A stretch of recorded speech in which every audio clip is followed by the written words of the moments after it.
se por acaso alguma sala do judiciário, o juiz lá determinar que vai colocar um símbolo de uma outra religião ou que não esteja ligado ao cristianismo, o senhor ainda assim mantém a sua posição? Veja, um tempo atrás, um pastor me ligou, antes da pandemia, eu acho antes da pandemia, me ligou porque disse assim, olha, doutor, nós precisamos de alguma forma trabalhar, movimentar, para tirar aquele símbolo de matriz afro que tem no meio do mercado público.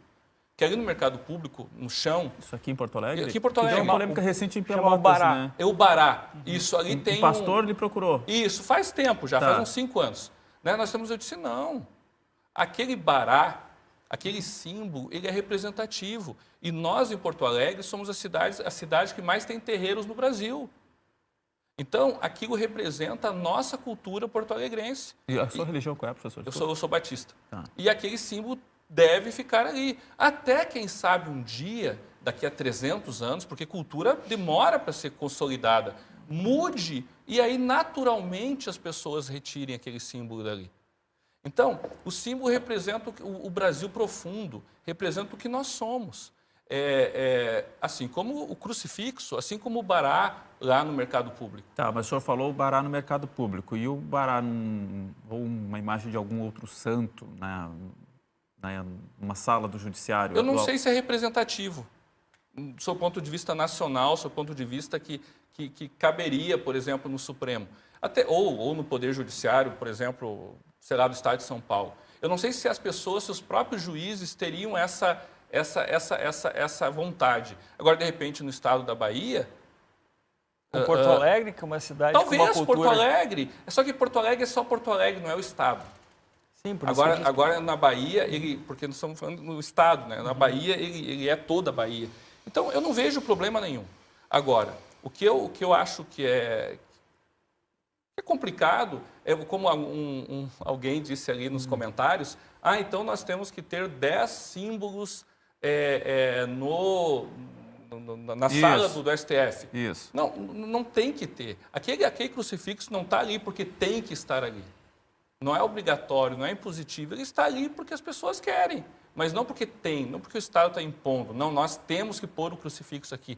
Essa é a grande diferença. É porque o senhor enxerga que é mais cultural do que religioso. Exato, é uma tradição, entendeu? As pessoas, elas... Sabe aquela coisa assim, eu até brinco, que nos Estados Unidos, a liberdade religiosa não está na Constituição, no texto original. Está na primeira emenda. Por isso até que a liberdade religiosa é chamada a primeira das liberdades. E eu digo, Léo, que por que está na emenda, não está no texto constitucional? Porque a liberdade religiosa era tão natural para os norte-americanos, eles foram fundados sob a liberdade religiosa, que eles esqueceram de colocar a liberdade religiosa no texto. Então, isso é cultura, isso é tradição. A gente vive isso. Né? Quem sabe, daqui a 100 anos, daqui a 200 anos, nós tenhamos uma visão francesa. A visão francesa foi consolidada também. Primeiro foi com a espada, o senhor sabe disso, foi com a espada, foi com a guilhotina, foi com a forca, e depois, com o passar dos séculos, foi se consolidando. Hoje a França é secularizada, hoje a república é quase um deus para o francês. Mas só queria apontar, porque embora pareça erudição, não é, viu, Léo? O autor que o professor Tiago faz referência é um autor que vale a pena dar uma pequena nota sobre ele. Tocqueville, Alexis de Tocqueville é um nobre francês que viaja para os Estados Unidos do século XIX e escreve o mais importante livro sobre a formação da democracia nos Estados Unidos. E quando ele trata da relação entre Estado e religião, ele chama a atenção para o seguinte aspecto. Os Estados Unidos são efetivamente um Estado laico, um Estado sem religião, mas numa sociedade profundamente religiosa. E ele vai dizer, é exatamente porque os norte-americanos são muito respeitosos da laicidade do Estado que a religião pode exercer o seu papel moral, seu papel ético, de convencer as pessoas a levarem uma vida boa, a se comportarem adequadamente, de acordo com os preceitos da religião que for, no caso dos Estados Unidos, predominantemente cristãs.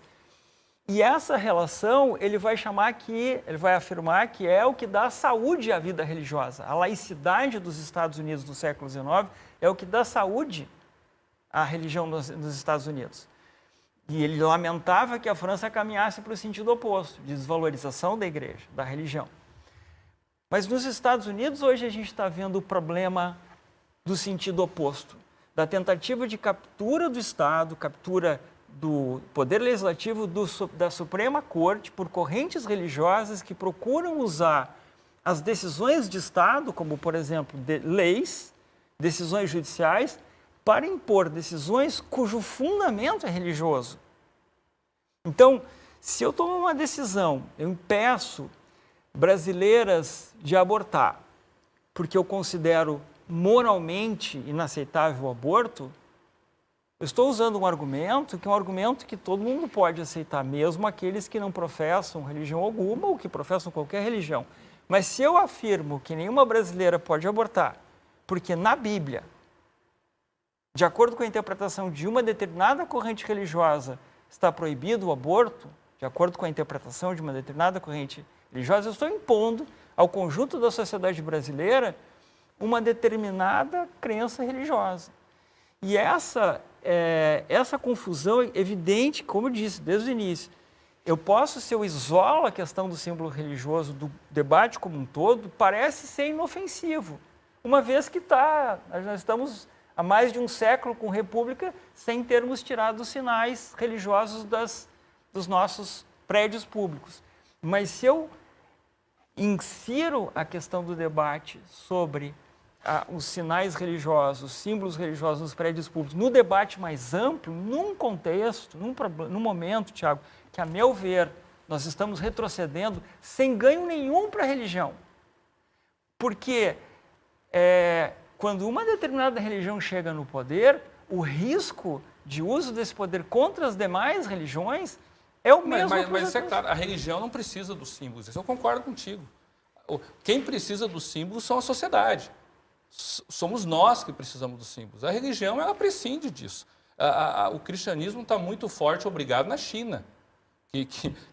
A Igreja Católica não pode ter a foto do Papa, tem que ter a foto do presidente da China. Uhum. Né? A Igreja está indo muito bem, obrigado, no Irã, que é um Estado teocrático. Então, a Igreja não precisa realmente disso, nós precisamos. É isso que eu defendo. E não só nós, o Estado precisa. Veja, eu vou explicar por que o Estado precisa. A própria ideia de constitucionalismo... Dos símbolos. O Estado precisa. Isso. A própria ideia do constitucionalismo... O Gilmar Mendes, no voto desse processo, do RE 124, 90, 95, o Gilmar Mendes demonstra, o ministro, que a ideia de constitucionalismo, de democracia e de liberdades civis fundamentais foram construídas a partir de argumentos bíblicos. Veja, a gente pode dar falso testemunho? Eu não posso dar um falso testemunho, isso é crime. Também é o mandamento segundo do Decálogo. Está lá no mandamento segundo, não darás falso testemunho. O juiz ele tem que decidir, fundamentar a decisão, tem que fundamentar a decisão. Está lá em Levítico 20. O juiz, lá no Estado hebreu, tinha que fundamentar a sua decisão. Homem e mulher, rico e pobre são iguais? São, nós defendemos isso. Isso está em Deuteronômio. Então, os valores morais que construíram a nossa forma de pensar, pobre é igual a rico, homem é igual a mulher, nós todos somos iguais. Por quê? Porque nós somos criaturas de Deus. Né? Então, veja, os próprios argumentos que construíram o Estado moderno, eles bebem desses símbolos, mas não implica dizer, olha, já que eu não posso dar falso testemunho, isso é um símbolo cristão, então agora eu sou obrigado a ser cristão. Não. Nada a ver. Mas o falso testemunho tem a ver com ser cristão ou não? Não. O que eu disse? Há mais ou menos 4.000 anos atrás, Deus entregou para Moisés os 10 mandamentos. E o segundo mandamento é não dar falso testemunho. Ah, sim. Numa época que nem se cogitava isso as civilizações antigas. Deixa eu ler aqui um pouco das mensagens que no nosso chat as opiniões estão bem divididas aqui, tá? Vou ler algumas aqui. Alexandre Lima de Almeida. Entender que os símbolos religiosos em repartições públicas geram alguma influência sobre o Estado é desacreditar a própria existência deste e a liberdade individual de cada pessoal. Anderson, um pensamento utópico no Brasil influencia sim, a população brasileira não consegue trabalhar a liberdade individual. Rony, Dr. Tiago conhece algum representante de outra religião além do cristianismo a favor dos símbolos? Judeus Eu conheço judeus que são favoráveis aos símbolos. Muçulmanos também, eu conheço muçulmanos que são favoráveis.